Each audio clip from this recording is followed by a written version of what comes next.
Olá pessoal, meu nome é Pedro Becker, eu sou professor do Instituto Federal de São Paulo, da Unidade Salto, da disciplina de redes de computador. E sempre que a gente traz para alguém que está começando, que está conhecendo uma rede de computador, é importante a gente observar e lembrar e pontuar logo de cara que uma rede de computadores ela não é necessariamente constituída exclusivamente de computadores. Então, todos aqueles equipamentos, dispositivos que de alguma forma trocam informações, se comunicam entre si, fazem parte ou podem fazer parte de uma rede de computadores. Por isso, a nossa aula de hoje fala sobre a teoria da comunicação. Essa teoria ela foi desenvolvida na década de 50 através dos estudos de diversas áreas de conhecimento, da sociologia, da antropologia, da psicologia, da filosofia e de linguistas. E chegou-se a um consenso, a uma conclusão, que determinados aspectos da comunicação verbal e não verbal traziam alguns aspectos que são presentes em todos os processos de comunicação. Inclusive, por isso a importância da gente estudar e conhecer essa teoria, inclusive nos processos eletrônicos. Okay? Então, vamos conhecer um pouquinho dessa teoria da comunicação. Vamos trazer para cá, para vocês, como isso acontece. Ok? Então, vamos lá. Se nós dermos uma olhada nesses dois indivíduos que estão conversando aí, a gente vai ver que estão presentes os principais elementos que nós vamos abordar na nossa teoria da comunicação. Olha só, a gente vai identificar aqui do lado esquerdo a presença de um emissor da informação. Ou seja, a gente tem aí um indivíduo que está transmitindo alguma coisa. Do lado direito, eu só peço para vocês aqui um minutinho só, que eu vou movimentar aqui a minha imagem daqui, tirar ela aqui do caminho, para que a gente, deixa eu colocar aqui no cantinho temporariamente, né? A gente tem aqui do lado direito o emissor, do outro lado um receptor. Okay? Então, olha só, a gente tem alguém que está transmitindo uma mensagem para um receptor através de um canal de comunicação. Okay? Então, olha só, nós temos 4 elementos aí: o emissor, o receptor, a mensagem e o canal. Existe um quinto elemento que nós não abordamos, que é o ruído que existe no processo de comunicação. Tá? Então, olha só, dessa forma, a gente tem aqui, então, como exemplo, vamos colocar aqui alguns exemplos para que a gente possa deixar claro para vocês qual que é a importância e como que a gente caracteriza esses elementos aqui. O indivíduo que está falando em público, ele é o emissor de uma informação, ok? Um indivíduo que está conversando com outra pessoa pessoalmente, ou mesmo através de um aparelho celular, são todos emissores. E olha só, nesses exemplos que a gente abordou agora, a gente está utilizando a fala, a voz, como uma forma de comunicação. Mas a gente tem outras formas de se comunicar, né?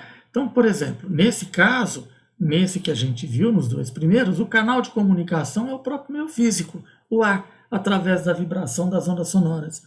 E se for pelo telefone, aí a gente está falando de tecnologias de transmissão à distância que vão ser abordadas aí oportunamente. Mas olha só, eu não preciso necessariamente fazer uso da fala. Eu posso, por exemplo, digitar, né? Um indivíduo que tá teclando aí um computador ou que está trocando mensagens através do tablet, né? Ou do celular. São exemplos de pessoas que estão emitindo informação e olha só, nestes casos, a mensagem ela é escrita. Para aqueles que são um pouquinho mais observadores, vão ver assim, o professor, o Pedro, nos dois primeiros casos, a comunicação parece que acontece de maneira imediata.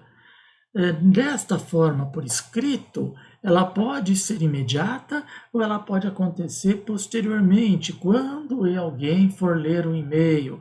Ok, vamos lá com calma, a gente chega lá. Bom, olha só. Além dessas duas formas de transmissão, eu posso, por exemplo, ter um rádio. Né? O rádio também é uma maneira da gente estabelecer uma comunicação.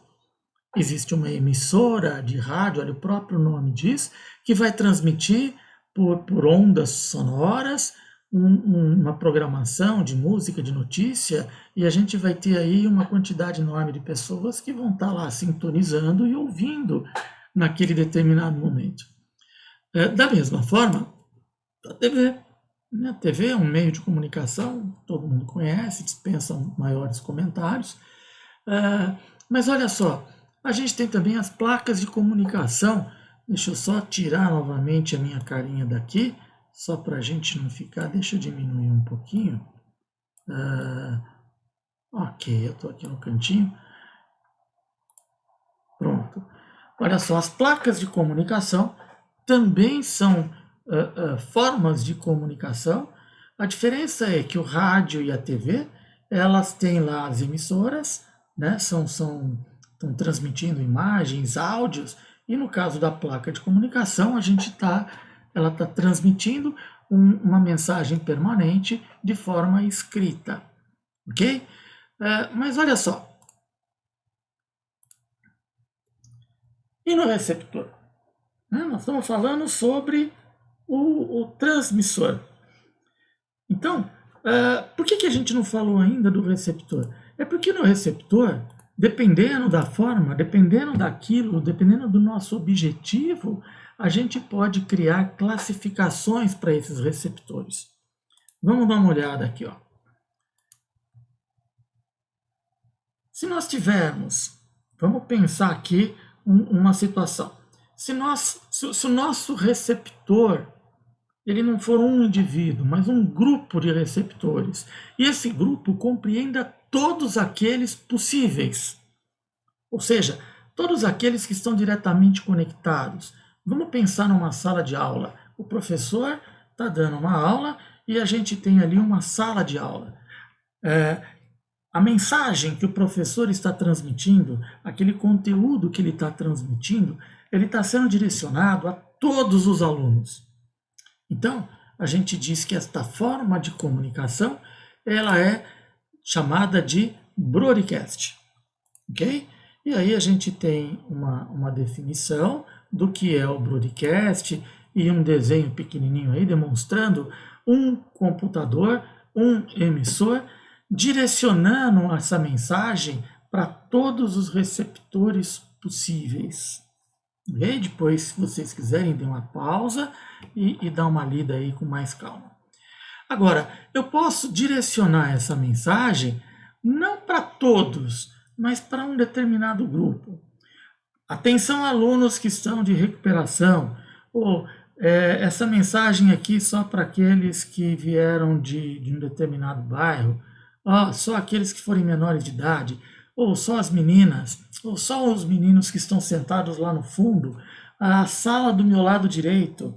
Enfim, eu posso criar um critério, seja ele qualquer, e a partir deste momento, a minha mensagem ela vai estar focada, ela está direcionada para esse grupo dentre aqueles que fazem parte do todo, ok?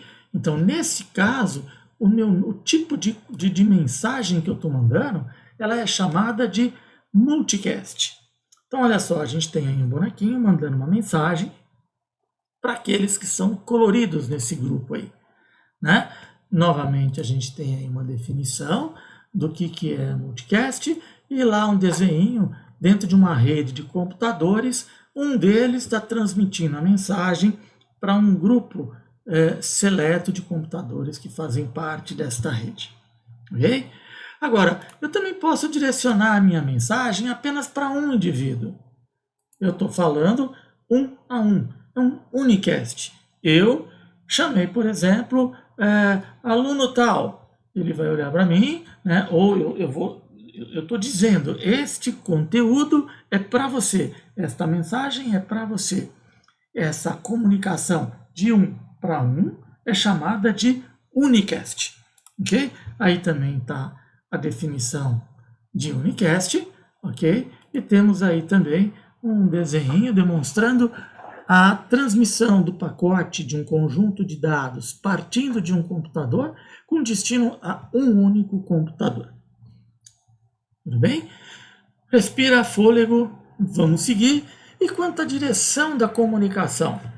Né? Olha só, a gente verifica que todos os casos acima, a comunicação ela está fluindo numa única direção, em um único sentido. Mas isso pode mudar. Né? Depende dos agentes envolvidos da forma e que a comunicação ela pode mudar de lado, ela pode ser flexibilizada. Então, olha só, ela pode ocorrer em um único sentido, ela pode ocorrer em ambos os sentidos, só que de forma simultânea, ou em ambos os sentidos e de forma alternada. Então vamos seguir lá. Simplex. Simplex é um nome que nós damos, é um título que nós damos para a comunicação quando a gente tem um emissor e um ou mais receptores. O que importa aqui não é a quantidade de pessoas envolvidas ou de equipamentos ou de agentes envolvidos no processo de comunicação, mas o sentido. Eu tenho um emissor e essa informação ela vai fluir sempre deste emissor para os receptores. Ela é unidirecional. Ok? Como exemplo disso, a gente tem ali as placas de sinalização, que são estáticas, a gente tem as emissoras de TV, a gente tem as emissoras de rádio, enfim, toda a comunicação onde o emissor ele é sempre emissor e o receptor é sempre receptor. De outro lado, a gente tem a transmissão que nós chamamos de duplex, ela é em duplo sentido. Então, nessa comunicação, esse fluxo de informação ele pode se alternar. O que muda de um e de outro é como que ela acontece. Essa comunicação ela é bidirecional e ela pode ser simultânea, full duplex, ou alternada, half duplex. Ainda que sejam vários termos, é muito tranquilo da gente entender. Olha só, na comunicação half duplex é aquela onde a gente não consegue conversar simultaneamente. Lembra do Nextel? Ou um fala ou outro fala. Enquanto eu falo, você escuta. Quando você fala, eu escuto. A comunicação ela acontece nos dois sentidos, mas de maneira alternada, ou através desses rádios comunicadores, os walkie-talkies, o famoso rádio da polícia, né? Aquele que tem um aparelho lá, enfim. Um fala e outro fala. O sentido muda e essa comunicação ela é alternada. Tudo bem? E a outra comunicação é aquela que acontece full duplex. No full duplex, a comunicação acontece simultaneamente nos dois sentidos. Um exemplo disso é um telefone. Né? Então, eu estou ouvindo o que a outra pessoa está dizendo e eu estou falando. É óbvio que por uma questão de racionalidade, se ambos falarem e ouvirem ao mesmo tempo, a gente não vai estabelecer um diálogo. Existe aí, então, um protocolo de comunicação. Eu falo, você escuta, você fala, eu escuto. E quando eu quero te interromper, eu peço licença, opa, né? Ou senão a gente vai solicitando da pessoa uma certa confirmação de que ela está prestando atenção no que a gente está dizendo. Nós temos alguns vícios de linguagem, é comum a gente utilizar o né, a gente fala alguma coisa, né? E a outra pessoa responde para você com aham, ok.